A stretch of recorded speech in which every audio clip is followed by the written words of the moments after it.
Bonjour et bienvenue sur Technapa, la Tech à Papa. Alors vous voyez aujourd'hui encore un laser, ce sera un laser fibre et ce laser fibre a quelque chose, en tout cas moi ce qui me plaît, c'est que c'est un 50 watts et en plus vous verrez il a une gueule plutôt sympa.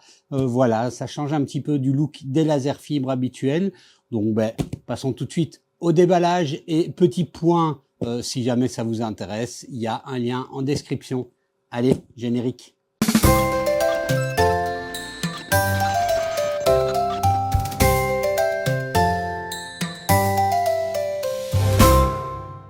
Bon, alors qu'est-ce que propose Acmer avec ce PM? Alors moi 50, donc on a une gamme ici qui va du 30 watts à 1297 € au 100 watts MOPA, dont le prix peut monter. D'ailleurs, il monte tellement qu'il n'est pas là. Non, donc voilà, ici 4339 pour le 100 watts MOPA. On est vraiment sur quelque chose de bien puissant. Et en fait, il y a même un 20 watts qui est un petit peu moins cher. Donc, il y a une gamme de prix pour du fibre qui est assez intéressante. On a un look, je le disais, qui est, voilà, qui est moi j'aime bien, un noir comme ça avec des petits liserés rouges et les petites LED. Il a un petit côté technologique comme ça qui me plaît bien. Pour le reste, il est disponible en deux versions, en autofocus ou en manual focus. Alors, la différence des deux, c'est que l'autofocus fait le focus automatique. Donc, en gros, il va avoir un Z qui va monter de manière dynamique en appuyant sur ces trois petits boutons, enfin, sur ce bouton-là, pour venir faire rejoindre les points lumineux entre ce qui correspond à la hauteur de focus, alors qu'avec le focus manuel, il n'y a pas ces trois petits boutons. Moi, c'est une version 50 watts à focus manuel que j'ai. Et donc, on doit venir tourner la petite molette ici pour rejoindre les points. C'est pas très compliqué, c'est même vraiment pas compliqué du tout. C'est juste que l'automatique apporte ce petit truc en plus de le faire tout seul. Pour le reste, c'est un laser fibre, ça veut dire qu'il va pouvoir travailler énormément de matériaux, si ce n'est, paradoxalement avec le nom, les matériaux fibreux comme le papier, le tissu ou autre, puisque ça, il y a un risque que ça brûle, donc on ne travaille pas du laser fibre avec ce type de matériaux, mais pour tous les autres matériaux, les plastiques, le métal, enfin dans le fibreux, le bois, on évite de travailler le bois avec ce genre de choses, ça fonctionne sans aucune difficulté. Et le 50 watts que j'ai ici, j'ai déjà testé beaucoup de laser fibres de 20 watts ou de 30 watts. C'est assez intéressant. Le 50 watts, il offre ceci qu'il offre de la puissance et donc on peut creuser beaucoup plus loin. Il a un inconvénient, le 50 watts, ou un inconvénient, c'est selon. Il est puissant, il est un tout petit peu moins précis. On le voit ici, le 50 watts offre une précision un point de 0,1, alors que le 20 watts va avoir une précision de 0,04. Donc, ça, c'est à vous de voir en fonction de ce que vous voulez. Après, une précision de 0,1, c'est déjà quand même super sur la plupart des choses. Pour le reste, il est utilisable avec soit Lightburn, soit une application à eux qui s'appelle BSL App. Je vous montrerai un petit peu les images de cette application, mais personnellement, moi, je vais l'utiliser avec Lightburn, puisque j'ai l'habitude. Attention toutefois que si vous utilisez Lightburn, il va vous falloir une licence, et une licence qui est payante, plus chère que la licence normale, vu qu'il faut une licence Galvo. Donc ça, il faut le savoir, mais vous avez une application gratuite, BSL App, qui fonctionne très bien. Pour le reste, ils annoncent 100 000 heures de durée de vie du laser. On a une surface de travail avec le 50 watts, celui que moi j'utilise, de 200 sur 200 mm. Et pour le prix donc de 1649 € dans la composition qui est celle que moi j'ai et que vous verrez dans cette vidéo. Bon, alors déjà à l'intérieur de la boîte, je vais avoir du mal à tout retirer tout seul. Donc je fais une petite ellipse temporelle et je me montre tout ça sur l'atelier. Bon, alors voilà, donc au niveau de la boîte en elle-même, pas grand-chose à dire, la machine est bien emballée. On a donc ici la structure qui est noire. Alors quand je disais un look un peu particulier, c'est au niveau des couleurs et des petits liserés rouges mais une fois qu'elle sera montée, vous verrez mieux ce que je veux dire. On a la potence qui est à venir fixer ici. Alors donc moi, ici, j'en ai une à version, à focus manuel, mais il existe également une version à focus automatique. On fera le tour du propriétaire une fois que je l'aurai monté, mais on va regarder ce qu'il y avait avec la machine. Alors, au niveau du contenu de la boîte, d'autres, mais qu'est-ce qu'on a? On a des clés, voilà, donc pour pouvoir faire le montage, un tout petit peu de matériaux de test, donc c'est toujours ça pour vérifier qu'elle fonctionne bien, un câble USB pour brancher à l'ordinateur, une prise de courant, une latte pour aider au focus et on a une pédale de switch. Et donc ça, c'est pas mal. Alors moi, j'utilise jamais ça, mais si vous l'utilisez, c'est pas mal. Enfin, une clé USB qui comprend certainement les drivers. Au niveau du montage, rien de particulier. On vient fixer la potence à la base et la tête Galvo à la potence. Alors, j'ai pas vu de manuel dans la boîte. Moi, j'ai pas de manuel. Peut-être qu'il est en version, je vous dirai ça après, peut-être qu'il est en version PDF sur la clé USB. Si c'est le cas, ouais, c'est bien, mais moi, je trouve quand même mieux, une fois qu'on déballe, d'avoir un manuel papier. Voilà, c'est peut-être l'ancien monde, mais moi, je préfère. Bon, alors pour le manuel, faut scanner le code QR, c'est écrit ici. Donc, au niveau de la machine, on a la tête Galvo, hein, qui est ici une tête manuelle. Ce qui veut dire que le focus se fera en tournant la molette ici au-dessus. Donc c'est pas très compliqué, hein. Le principe, je vous montrerai ça plus tard dans la vidéo, c'est de venir faire rejoindre deux points rouges ensemble. Et s'ils sont rejoints, ça veut dire qu'on est à la bonne hauteur focale. Le panneau de contrôle avant, il n'y a pas grand-chose. Sur le panneau de contrôle latéral, là c'est intéressant. Donc on a le bouton d'arrêt d'urgence, le bouton on-off, c'est un switch.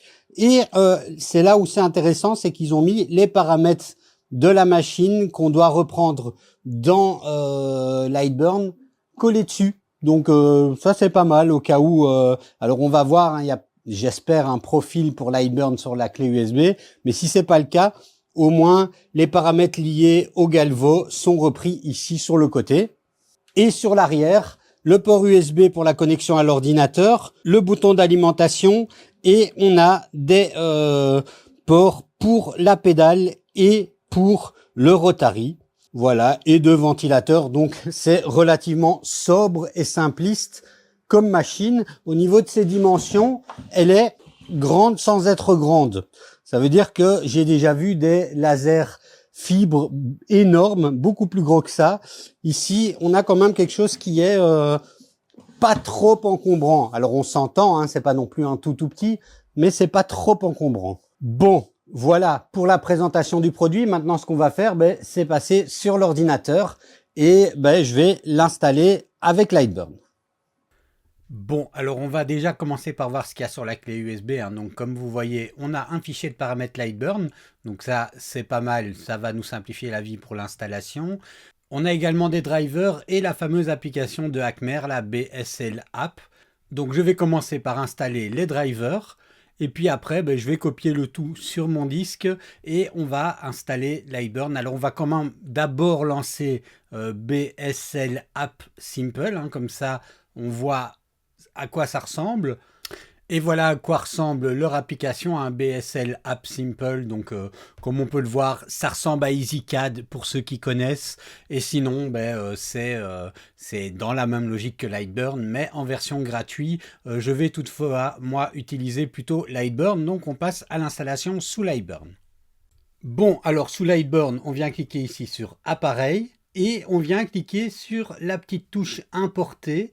On va venir trouver là où on a le fichier de configuration Lightburn, donc ici sur la clé USB, et ensuite on vient cliquer sur Modifier, on fait Next, et là on vient cliquer sur Importer la configuration SICAD, et on va venir là où on a mis le programme de chez Acmer, donc moi ici c'est sur le disque C et dans Acmer 50 watts, on vient dans le dossier configuration et on choisit BSL CAD et voilà, et maintenant on change le nom si on a envie. Moi ici je mets Acmer 50, enfin PM 50 et on voit que mes dimensions de travail sont bonnes et on appuie sur Next. Ensuite on vient sur Outils laser, paramètres du périphérique Et on vient vérifier ici que tout ce qui est repris là est bien ce qu'il y a sur la plaque. Alors le fait d'avoir importé le fichier de paramètres, c'est ça qui est modifié. Mais on vérifie là, tout ça est écrit sur la plaque signalétique qui est repris sur le laser. Et chose ici, il y avait un petit bug, je ne sais pas pourquoi. Donc il faut désactiver avance marquage et mettre sur aucun. On fait OK et c'est parti. Bon, alors pour vérifier que ça fonctionne, je vais d'abord faire un cadrage. Vous voyez ici, je prends un petit carré et je clique sur cadrer, ce qui me permet de voir qu'il y a bien le marquage qui apparaît sur l'objet. Alors ici, j'ai pris un peu au hasard, mais c'est comme ça que vous voyez également le positionnement directement sur le laser. C'est plutôt pratique. Et puis, ben, je mets un petit coup, comme ça, hop, il grave, et vous voyez, ça a fonctionné. Donc, c'est comme ça qu'on l'installe, donc on peut s'amuser à faire graver, et on voit la puissance du truc, quand même. Bon, alors comme je le disais en introduction, un laser fibre, c'est quand même un laser fort différent des autres types de lasers, diodes, CO2, etc. Il grave pas le bois, il grave pas le papier, mais il fait des merveilles avec les métaux et certains plastiques. Et donc, avant de vous montrer un type de projet que moi j'aime beaucoup, et en général c'est pour ça que j'utilise du fibre, c'est-à-dire ce qu'on appelle la gravure profonde, ou le deep engraving ici sur une médaille dans le cadre de cette vidéo, je vais vous montrer quelques types de projets qu'on peut faire avec ce genre de laser. Alors premièrement, la gravure de texte et de logo sur métal. Vous voyez, ici c'est vraiment le cas d'usage le plus courant. Là, j'ai gravé sur de l'acier inoxydable un texte simple, un logo. Le résultat est net, précis et permanent. Ça s'efface pas, ça s'use pas, c'est ce qui fait la force de ce laser. Celui-ci ou n'importe quel laser fibre au passage, mais donc ça marque le métal en surface et de façon durable sans abîmer la structure du matériau. Ensuite, j'ai fait un marquage noir sur de l'aluminium anodisé. Alors, l'aluminium anodisé réagit très bien au laser fibre. Avec des bons paramètres, on obtient un marquage noir très contrasté, très lisible. C'est typiquement ce qu'on voit sur les boîtiers électroniques, les plaques de signalisation, etc. Les accessoires photo Wi-Fi. Le laser détruit la couche d'anodisation de façon très contrôlée et donc ça donne un rendu mat et très précis. Enfin, j'ai voulu m'essayer également à une gravure de photo sur métal. Et ça, c'est quelque chose qui impressionne toujours. En jouant sur la puissance et la fréquence du laser, on peut reproduire des nuances de gris sur une surface métallique, ce qui permet des photos avec un niveau de détail assez remarquable. J'ai fait un test ici sur de l'acier inox brossé. Plus la surface est lisse et homogène, meilleur sera le rendu. Mais voilà un petit peu ce qu'on peut avoir avec ce genre de choses. Alors, le laser fibre peut également faire du marquage sur plastique, mais là, il faut faire attention. Ça ne fonctionne de un pas sur tous les plastiques. Sur certains, comme l'ABS ou certains nylons chargés, il va créer un contraste en surface par modification thermique. Sur d'autres, il ne se passera rien. Ou pire, ça brûlera de façon incontrôlée. Il faut donc tester, mais tester de manière prudente. Mais quand ça fonctionne, c'est utile pour du marquage industriel, par exemple des numéros de série, des codes QR, des références produits sur certains types d'objets. Autre cas d'usage que je voulais tester, c'est la personnalisation d'outils ou de matériel par code QR. Donc un laser fibre, c'est vraiment particulièrement adapté pour graver des codes lisibles par un scanner. La précision du faisceau permet de graver ces codes de manière très petite tout en gardant un contraste suffisant pour qu'un lecteur optique puisse les déchiffrer. Et donc c'est une application très courante dans l'industrie et c'est facilement reproductible à la maison avec un laser du type de celui-ci. Enfin, avant de passer au gros projet, un autre exemple, la gravure sur ardoise. L'ardoise est un matériau qui réagit très bien au laser fibre. La chaleur du faisceau fait éclater la surface de la pierre, ce qui crée un contraste blanc très marqué sur le fond gris sombre de l'ardoise. C'est un rendu très propre et très lisible, sans aucun produit chimique, et contrairement à ce qu'on pourrait penser, c'est pas du tout réservé au CO2. Un laser fibre 50 watts gère ça sans aucun problème, avec une rapidité déconcertante, et c'est typiquement utile pour faire des planches de cuisine, par exemple, des étiquettes pour les étagères de bouteilles de vin, des plaques décoratives, bref, c'est un matériau qui est abordable et qui donne d'excellents résultats et que moi, personnellement, je prends plaisir à faire avec un laser fibre.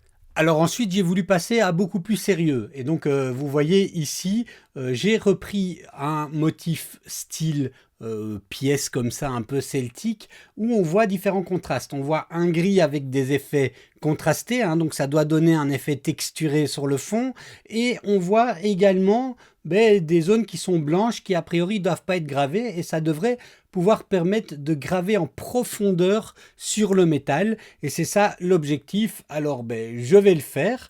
J'ai pris comme paramètre de gravure ici une vitesse de 300 pour une puissance de 100% et 45 kHz de fréquence, et c'est parti. Je vous laisse le petit bruit de fond, comme ça vous entendez que c'est un appareil qui fait quand même un certain bruit.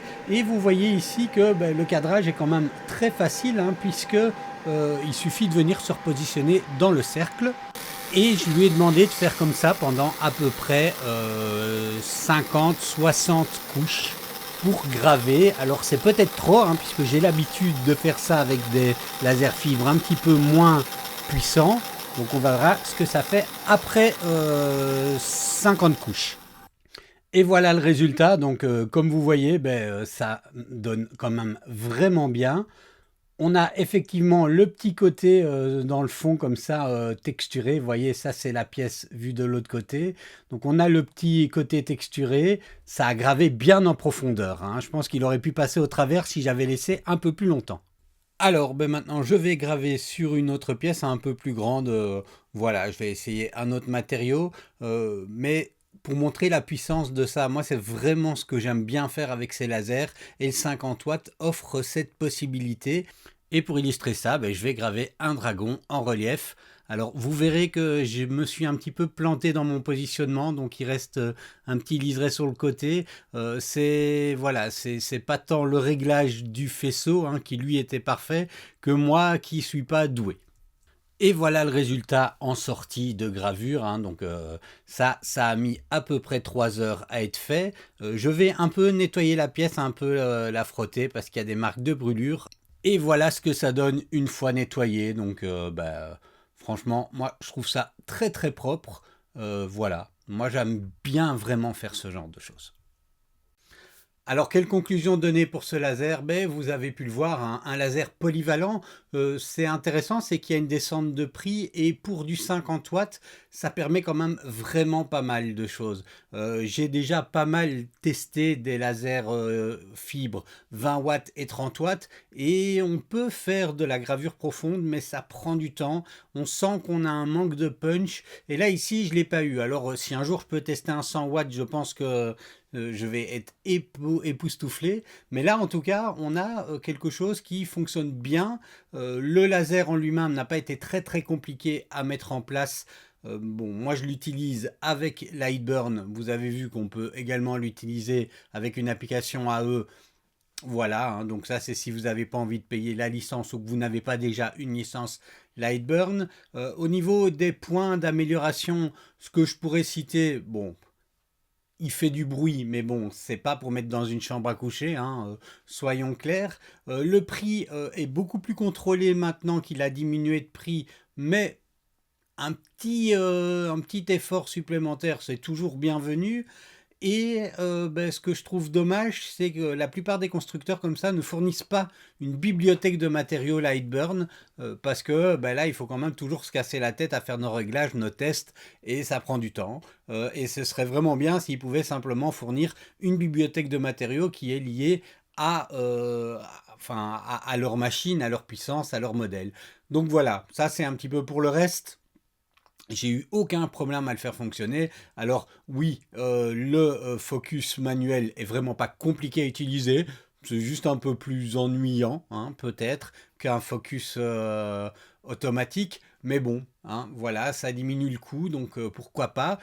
Donc, alors, ici, je vous ai montré un modèle 50 watts. Si vous n'avez pas besoin de faire de la gravure profonde, mais que vous êtes intéressé par exemple par le marquage d'outils et tout ça, là le 50 watts n'est pas vraiment nécessaire. Vous pouvez acheter moins cher, hein, le 30 watts ou le 20 watts, et vous aurez déjà d'excellents résultats. Donc le 50 watts, pour moi, il est vraiment destiné aux travaux un peu plus lourds, et notamment des travaux qui vont nécessiter d'aller en profondeur dans le métal. Voilà, dites-moi ce que vous en avez pensé, dites-moi ce que vous pensez d'un outil comme celui-là, et puis moi je vous dis à la prochaine.